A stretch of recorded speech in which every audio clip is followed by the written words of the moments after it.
ಕರ್ನಾಟಕದ ಕನ್ನಡದ ಮೇರು ಸಾಹಿತಿ ಮತ್ತು ಮಲೆನಾಡಿನ ಸಾಕ್ಷಿ ಪ್ರಜ್ಞೆ ಅಂತ ನಾವೆಲ್ಲ ಭಾವಿಸಿರ್ತಕ್ಕಂತಹ ನಾಡಿ ಸೋಜ ಅವರು ಆ ಗರ್ವ ಅದು ಬೇರೆ ಬೇರೆ ಇನ್ನೂ ಕೆಲವು ಕೆಡುಕುಗಳಿಗೆ ಕಾರಣ ಆಗುತ್ತೆ. ಗುಂಪುಗಾರಿಕೆ ಮಾಡ್ತಿರ್ತಾರೆ, ಇನ್ಯಾರದು ವಿರುದ್ಧ ಕತ್ತಿ ಮಸೀತಾ ಇರ್ತಾರೆ. ಇಂಥದನ್ನ ನಾವು ಸಹಜವಾಗಿ ನೋಡ್ತೀವಿ. ಆದರೆ ಇದಕ್ಕೆ ಅಪವಾದ ಅನ್ನೋ ರೀತಿನಲ್ಲಿ ತಮ್ಮ ಸುದೀರ್ಘ ಬದುಕನ್ನ ಬದುಕಿದವರು ನಾಡಿ ಸೋಜ ಅವರು. ಸುತ್ತಲಿನ 10 ಮನೆಗಳು ಅನ್ನೋ ಒಂದು ಕಾದಂಬರಿ ಇರ್ಬೋದು. ಮತ್ತೆ ಈ ಕೋಮು ಸಾಮರಸ್ಯದ ಬಗ್ಗೆ ಕೂಡ ಅವರು ಕಥೆಗಳನ್ನ ಬರೆದಂಥದ್ದು ಇವೆಲ್ಲವೂ ಕೂಡ ನಾವು ನೋಡ್ಬೋದು. ಲೇಖಕ ಆದವನು ಯಾವತ್ತೂ ಕೂಡ ಸತ್ಯ ಹೇಳೋದಕ್ಕೆ ಹಿಂಜರಿಬಾರ್ದು, ಮತ್ತೆ ಯಾವುದೇ ರೀತಿ ಪಕ್ಷಪಾತ ತನ್ನವರು, ತನ್ನ ಜಾತಿ, ತನ್ನ ಧರ್ಮ ಅಂತ ಹೇಳಿ ಅದನ್ನ ಅಸತ್ಯಗಳನ್ನ ಹೇಳದೇ ಇರುವಂತದ್ದು ಕೂಡ ತಪ್ಪಾಗುತ್ತೆ. ಮಕ್ಕಳಿಗೆ ಕಥೆಗಳನ್ನ, ನಾಟಕಗಳನ್ನು ಕೂಡ ಬರೆಯುವಂತ ಕೆಲಸ ಮಾಡಿದ್ರು. ಅದನ್ನ ಅವರು ದೊಡ್ಡವರ ಸಾಹಿತ್ಯವ ಎಷ್ಟು ಗಂಭೀರವಾಗಿ ಮಾಡಿದ್ರು ಅದೇ ಅಷ್ಟೇ ಗಂಭೀರತೆಯಿಂದ ಕೂಡ ಅವರು ಮಾಡಿದ್ರು. ಕರ್ನಾಟಕದ ಕನ್ನಡದ ಮೇರು ಸಾಹಿತಿ ಮತ್ತು ಮಲೆನಾಡಿನ ಸಾಕ್ಷಿ ಪ್ರಜ್ಞೆ ಅಂತ ನಾವೆಲ್ಲ ಭಾವಿಸಿರ್ತಕ್ಕಂತಹ ನಾಡಿ ಸೋಜ ಅವರು ನಿನ್ನೆ ನಿಧನರಾಗಿದ್ದಾರೆ. ಅವರು ಅನಾರೋಗ್ಯದಿಂದ ತೀರ್ಕೊಂಡಿದ್ದಾರೆ ಅಂತ ಹೇಳಿ ಅವರ ಮಗ ಮಾಹಿತಿಯನ್ನ ಕೊಟ್ಟ ತಕ್ಷಣದಲ್ಲಿ ಇವತ್ತು ಇಡೀ ನಾಡಿನ ಸಾರಸ್ವತ ಲೋಕ ಅಂತ ಹೇಳ್ಬೋದು, ಅಥವಾ ಎಲ್ಲಾ ಪ್ರಜ್ಞಾವಂತರು ಕೂಡ ಬಹಳ ಒಂದು ದುಃಖವನ್ನ ವ್ಯಕ್ತಪಡಿಸ್ತಾ ಇದ್ದೀವಿ. ಯಾಕೆ ಒಬ್ಬ ಸಾಹಿತಿ, ನಾಡಿ ಸೋಜ ಅವರಂತಹ ಸಾಹಿತಿ, ಅಥವಾ ಅದಕ್ಕೂ ಹಿಂದೆ ಮೊನ್ನೆ ಇನ್ನಿಬ್ರು ಹಿರಿಯರು ತೀರ್ಕೊಂಡ್ರು, ಪ್ರೊಫೆಸರ್ ಮುಜಾಫರ್ ಅಸಾದಿ ಮತ್ತೆ ಬಯ್ಯಾರೆಡ್ಡಿ ಅಂತೂ.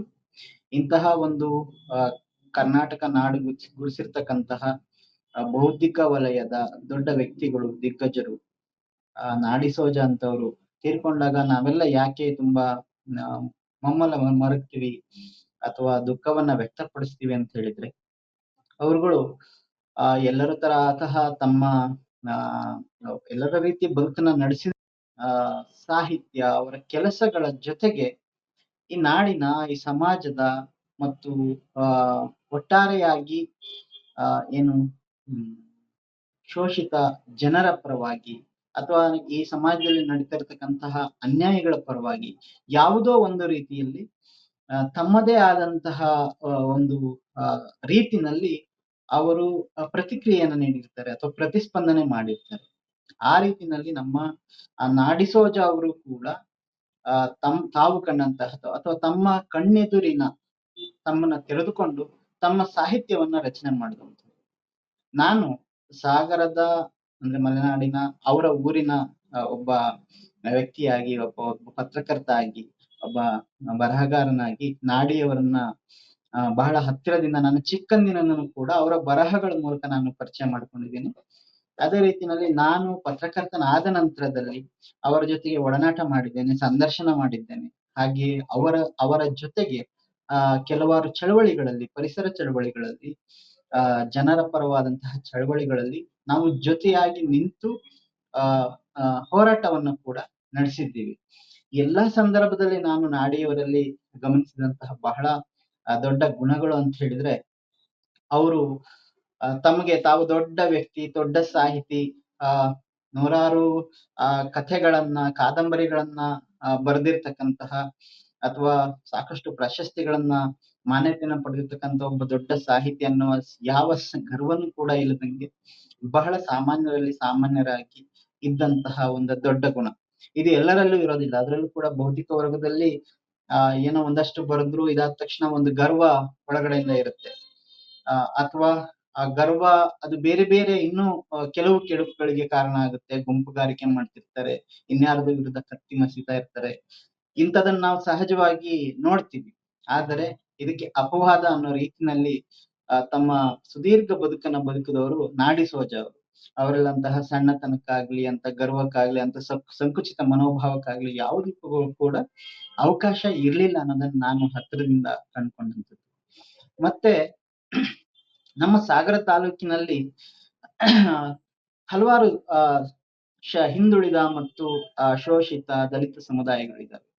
ಈ ಸಮುದಾಯಗಳ ನೋವು, ನಲಿವು ಮತ್ತು ಅವರ ಬದುಕುಗಳು, ನಡೆಸಿದಂತ ಹೋರಾಟಗಳಿಗೆ ಹೊರಗಿನವರಾಗಿಯೂ ಕೂಡ ಆ ಒಂದು ಸಮುದಾಯಗಳ ತಲ್ಲಣಗಳನ್ನ ಸ್ವತಃ ಅನುಭವಿಸದೇ ಇದ್ರು ಕೂಡ, ಆದರೆ ಅದನ್ನ ಸಾಕಷ್ಟು ತಮ್ಮ ಗ್ರಹಿಕೆ ಮೂಲಕ, ತಮ್ಮ ಒಂದು ಪ್ರಜ್ಞೆಯ ಮೂಲಕ ಹಿಡಿದಿಡ್ಲಿಕ್ಕೆ ಪ್ರಯತ್ನ ಪಟ್ಟು, ಅದನ್ನ ತಮ್ಮ ಸಾಹಿತ್ಯದ ಮೂಲಕ ಆ ಹೊರಗಡೆ ತರ್ಲಿಕ್ಕೆ ಪ್ರಯತ್ನ ಮಾಡಿದವರು ನಾಡಿ ಸೋಜ ಅವರು.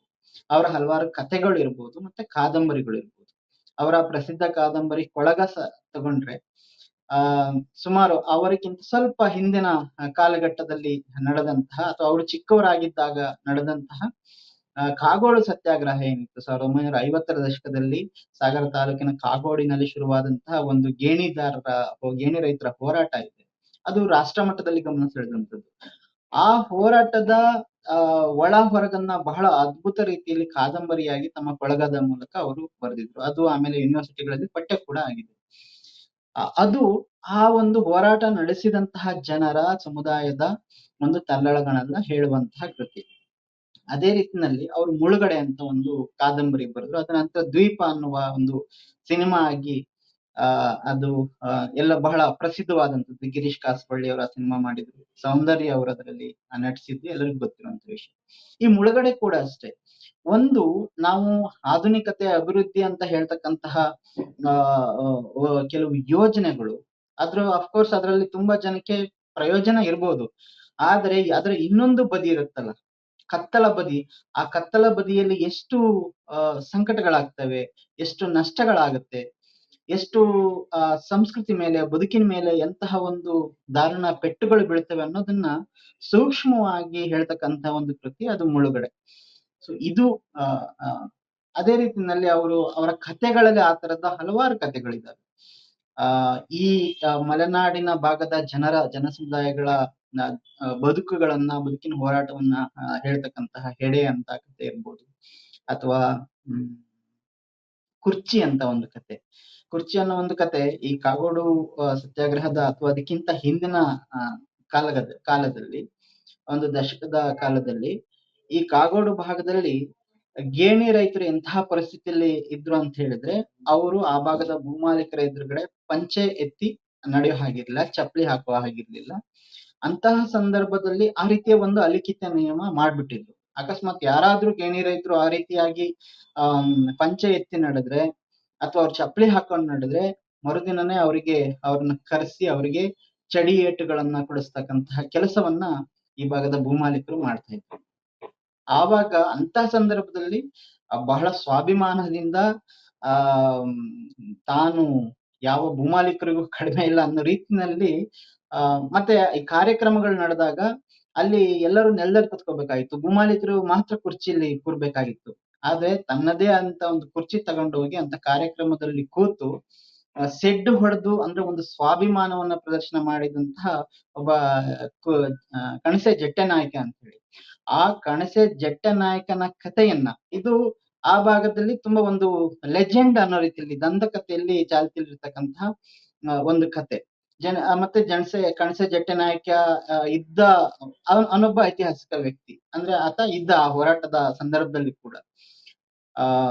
ಆ ವ್ಯಕ್ತಿಯ ಈ ರೀತಿಯ ಒಂದು ಸ್ವಾಭಿಮಾನದ ಬದುಕನ್ನ ನಾಡಿ ಸೋಜ ತಮ್ಮ ಕುರ್ಚಿ ಅನ್ನುವ ಒಂದು ಕಥೆಯಲ್ಲಿ ಪ್ರತಿಬಿಂಬಿಸ್ತಾರೆ. ಸೊ ಈ ರೀತಿನಲ್ಲಿ ಆ ಜನರ ಹೋರಾಟವನ್ನ, ಕೆಚ್ಚನ್ನ, ಸ್ವಾಭಿಮಾನವನ್ನ, ಅಲ್ಲಿ ನಡೀತಿರ್ತಕ್ಕಂಥ ಅನ್ಯಾಯವನ್ನ, ದೌರ್ಜನ್ಯವನ್ನ ಅವರು ತಮ್ಮ ಕೃತಿಗಳಲ್ಲಿ ತರ್ತಕ್ಕಂಥದ್ದು. ಅದೇ ರೀತಿ ಅವರು ಧರ್ಮದವಾಗಿ ಒಂದು ಕ್ರಿಶ್ಚಿಯನ್ ಆಗಿದ್ರು ಕೂಡ ಆ ಕ್ರಿಶ್ಚಿಯನ್ ಧರ್ಮದ ಒಳಿತು ಕೆಡುಕುಗಳ ಬಗ್ಗೆ ಕೂಡ ಮತ್ತೆ ಆ ಕ್ರಿಶ್ಚಿಯನ್ನರ ಬದುಕಿನ ಒಂದು ಚಿತ್ರಣವನ್ನ ನಮಗೆ ಬಹಳ ಅದ್ಭುತ ರೀತಿಯಲ್ಲಿ ಕೊಡ್ತಾರೆ. ಅವ್ರದ್ದು ಇಗರ್ಜಿಯ ಸುತ್ತಲಿನ 10 ಮನೆಗಳು ಅನ್ನೋ ಒಂದು ಕಾದಂಬರಿ ಇರ್ಬೋದು. ಮತ್ತೆ ಈ ಕೋಮು ಸಾಮರಸ್ಯದ ಬಗ್ಗೆ ಕೂಡ ಅವರು ಕಥೆಗಳನ್ನ ಬರೆದಂಥದ್ದು, ಇವೆಲ್ಲವೂ ಕೂಡ ನಾವು ನೋಡ್ಬೋದು. ಹಾಗಾಗಿ ನಾಡಿ ಸೋಜ ಒಟ್ಟಾರೆಯಾಗಿ ಒಬ್ಬ ಸಾಹಿತಿಯಾಗಿ ಮಾಡಬೇಕಾದಂತಹ ಬಹಳ ಜವಾಬ್ದಾರಿಯ ಕೆಲಸ ಏನಿದೆ ಅಂದ್ರೆ, ಅವ್ರು ಹೇಳ್ತಾರೆ, ನಾನೇ ಒಂದ್ಸರಿ ಅವ್ರನ್ನ ಇಂಟರ್ವ್ಯೂ ಮಾಡಿದಾಗ ಹೇಳಿದ್ದೇನಂತ ಹೇಳಿದ್ರೆ, ಒಬ್ಬ ಲೇಖಕ ಆದವನು ಯಾವತ್ತೂ ಕೂಡ ಸತ್ಯ ಹೇಳೋದಕ್ಕೆ ಹಿಂಜರಿಬಾರ್ದು, ಮತ್ತೆ ಯಾವುದೇ ರೀತಿ ಪಕ್ಷಪಾತ ಮಾಡಬಾರ್ದು. ತನ್ನವರು, ತನ್ನ ಜಾತಿ, ತನ್ನ ಧರ್ಮ ಅಂತ ಹೇಳಿ ಅದನ್ನ ಸತ್ಯಗಳನ್ನ ಹೇಳದೇ ಇರುವಂತದ್ದು ಕೂಡ ತಪ್ಪಾಗುತ್ತೆ. ಹಾಗಾಗಿ ಅವನು ತನಗೆ ಕಂಡಂತಹ ಸತ್ಯವನ್ನ ಅವನು ಯಾವುದೇ ಹಿಂಜರಿಕೆ ಇಲ್ಲದೆ, ಭೀತಿ ಇಲ್ಲದೆ ಹೇಳ್ಬೇಕು ಅನ್ನೋ ಒಂದು ಮಾತನ್ನ ನಾಡಿಸೋಜ ಹೇಳಿದ್ರು. ಮಾತ್ರ ಅಲ್ಲ, ಅವರು ಕೂಡ ಸ್ವತಃ ಹಾಗೆ ಬದುಕಿದ್ರು ಸಹ. ಅದೇ ರೀತಿಯಲ್ಲಿ ಗಳಲ್ಲಿ ಅವರ ಇಳಿವಯಸ್ಸಿನಲ್ಲೂ ಕೂಡ ಬಹಳ ಪ್ರಮುಖವಾದಂತಹ ಚಳವಳಿ ಸಾಗರದಲ್ಲಿ ನಡೀತದೆ. ಇಕ್ಕೇರಿ ಭಾಗದಲ್ಲಿ ಅಲ್ಲಿ ಚಿನ್ನದ ಅದಿರು ಇದೆ, ಅಲ್ಲಿ ಗಣಿಗಾರಿಕೆ ಮಾಡ್ಬೇಕು ಅಂತ ಸರ್ಕಾರದ ವಲಯದಲ್ಲಿ ಮಾತುಕತೆ ನಡೀತಿದ್ದಾಗ ದೊಡ್ಡ ವಿರೋಧ ಬರುತ್ತೆ. ಆವಾಗ ಒಬ್ಬ ಸಾಹಿತಿಯಾಗಿ ಕೂಡ ಅವರು ಬಹಳ ಅದಕ್ಕೆ ಪ್ರತಿರೋಧವನ್ನ ವ್ಯಕ್ತಪಡಿಸ್ತಾರೆ. ಆನಂತರ 2019ನೇ ಇಸ್ವಿ ಟೈಮ್ ಅಲ್ಲಿ ಬೆಂಗಳೂರಿನ ಜನರಿಗೆ ಶರಾವತಿ ನೀರನ್ನ ತಗೊಂಡ್ಬರ್ಬೇಕು ಅನ್ನೋ ಒಂದು ಅಸಂಬದ್ಧವಾದ ಯೋಜನೆಯನ್ನ ಈ ಬೆಂಗಳೂರಲ್ಲಿ ಹೆಸರು ಕೂತಂತಹ ಬ್ಯೂರೋಕ್ರಾಟ್ಗಳು, ಅಧಿಕಾರಿಗಳು ಮಾಡಿ ಅದನ್ನ ಇನ್ನೇನು ಇಂಪ್ಲಿಮೆಂಟ್ ಮಾಡ್ಬೇಕು ಅನ್ನೋ ಸಂದರ್ಭದಲ್ಲಿ ಚಳವಳಿ ಶುರು ಮಾಡುತ್ತೆ. ನಾನು ಕೂಡ ಅದರ ಭಾಗದಲ್ಲಿ ಮುಂಚೂಣಿಯಲ್ಲಿ ಇದ್ದಂತ ಸಂದರ್ಭದಲ್ಲಿ ಆವಾಗ ಶರಾವತಿ ಉಳಿಸಿ ಹೋರಾಟ ಒಕ್ಕೂಟ ಅಂತ ನಾವು ಮಾಡಿ ಅದರ ಗೌರವಾಧ್ಯಕ್ಷರಾಗಿ ನಾಡಿಸೋಜ ಅವರು ಇರ್ತಾರೆ.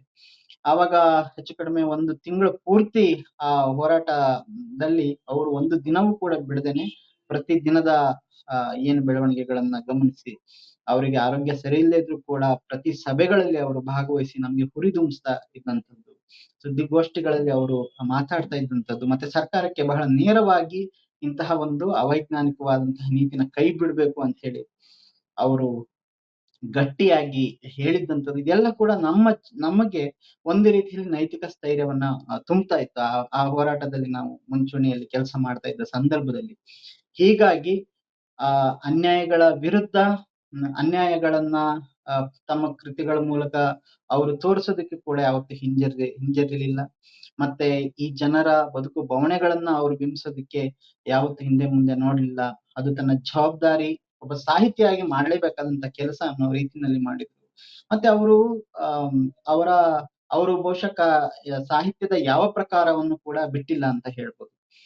ಬಹಳ ಮುಖ್ಯವಾಗಿ ಅವಳು ವಿಶೇಷ ಗಮನವನ್ನ ಕೊಟ್ಟು ಬಾಲ ಸಾಹಿತ್ಯವನ್ನ, ಅಂದ್ರೆ ಮಕ್ಕಳಿಗೆ ಕಥೆಗಳನ್ನ, ನಾಟಕಗಳನ್ನು ಕೂಡ ಬರೆಯುವಂತ ಕೆಲಸ ಮಾಡಿದ್ರು. ಅದನ್ನ ಅವರು ದೊಡ್ಡವರ ಸಾಹಿತ್ಯವ ಎಷ್ಟು ಗಂಭೀರವಾಗಿ ಮಾಡಿದ್ರು ಅಷ್ಟೇ ಗಂಭೀರತೆಯಿಂದ ಕೂಡ ಅವರು ಮಾಡಿದ್ರು. ಮತ್ತು ಆ ರೀತಿ ಎಲ್ರು ಮಾಡ್ಬೇಕು, ಅದು ಬಹಳ ಮುಖ್ಯ. ಚಿಕ್ಕ ಮಕ್ಕಳಲ್ಲೂ ಕೂಡ ಸಾಹಿತ್ಯದ ಮೂಲಕ ಒಂದು ಮೌಲ್ಯಗಳನ್ನು ತುಂಬತಕ್ಕಂಥದ್ದು ಮತ್ತು ಸಾಹಿತ್ಯದ ಮೇಲೆ ಪ್ರೀತಿಯನ್ನ ಬರೆಸ್ತಕ್ಕಂಥದ್ದು ಬಹಳ ಅಗತ್ಯವಾಗಿದೆ. ಹೀಗಾಗಿ ಒಂದು ಒಳ್ಳೆಯ ಸಮಾಜವನ್ನ ನಾವು ರೂಪಿಸಬಹುದು ಅನ್ನುವಂತಹ ಒಂದು ಕಾಳಜಿ. ಹಾಗಾಗಿ ನಾಡಿಸೋಜ ಅವರು ತಾವು ಒಬ್ಬ ಒಳ್ಳೆಯ ಮನುಷ್ಯ ಆಗಿ ಬದುಕಿದ್ದು ಮಾತ್ರ ಅಲ್ಲದೆ ತಮ್ಮ ಸಾಹಿತ್ಯದಲ್ಲೂ ಕೂಡ ಅದನ್ನೇ ಅವರು ರಿಫ್ಲೆಕ್ಟ್ ಮಾಡಿದ್ರು. ಮತ್ತು ನಿಜವಾಗಿಯೂ ನಮ್ಮ ಕನ್ನಡ ಸಾಹಿತ್ಯ ಪರಂಪರೆ ಮೊದಲಿಂದನೂ ಕೂಡ ಯಾವ ಒಂದು ಕೆಲಸವನ್ನ ಮಾಡ್ತಾ ಬರ್ತಾ ಇದೆ, ಮಾನವೀಯತೆಯನ್ನ ಪ್ರತಿಪಾದಿಸ್ತಾ ಬರ್ತಾ ಇದೆ. ಅದು ಪಂಪನ ಕಾಲದಿಂದ ಇರ್ಬೋದು ಅಥವಾ ಕವಿರಾಜ ಮಾರ್ಗ ಕಾಲದಿಂದನೂ ಕೂಡ ಈ ಒಂದು ಧಾರೆ ಏನಿದೆ ಕನ್ನಡ ಸಾಹಿತ್ಯದ ಒಂದು ಒಳ್ಳೆಯ ಪರಂಪರೆ, ಆ ಪರಂಪರೆಯ ಒಂದು ವಾರಸುದಾರರಾಗಿನೇ ನಾಡಿಸೋಜ ಅವರು ಬರೆದು ಎಲ್ಲರಿಗೂ ಕೂಡ ನಮ್ಗೆ ಮಾದರಿಯಾದಂಥವ್ರು. ಮತ್ತು ಅದನ್ನ ನಾವೆಲ್ಲರೂ ಕೂಡ ಆ ಮೌಲ್ಯಗಳನ್ನ ಗುರುತಿಸಿ ಗೌರವಿಸ್ತಾ ಅದೇ ಮಾರ್ಗದಲ್ಲಿ ಹೋಗುವಂಥದ್ದು ನಾವೆಲ್ಲರೂ ಕೂಡ ಅವರಿಗೆ ಸಲ್ಲಿಸುವಂತಹ ದೊಡ್ಡ ಗೌರವ ಅಂತ ಹೇಳಿ ನಾನು ನಂಬಿದ್ದೀನಿ. ಧನ್ಯವಾದಗಳು. ಮತ್ತಷ್ಟು ವಿಶೇಷ ವಿಡಿಯೋಗಳನ್ನು ನೋಡಲು ಮತ್ತು ಹೊಸ ವಿಡಿಯೋಗಳ ಬಗ್ಗೆ ತಿಳಿಯಲು ಈ ದಿನ .com ಯೂಟ್ಯೂಬ್ ಚಾನೆಲ್ ಸಬ್ಸ್ಕ್ರೈಬ್ ಮಾಡಿ ಮತ್ತು ಬೆಲ್ ಐಕಾನ್ ಕ್ಲಿಕ್ ಮಾಡಿ.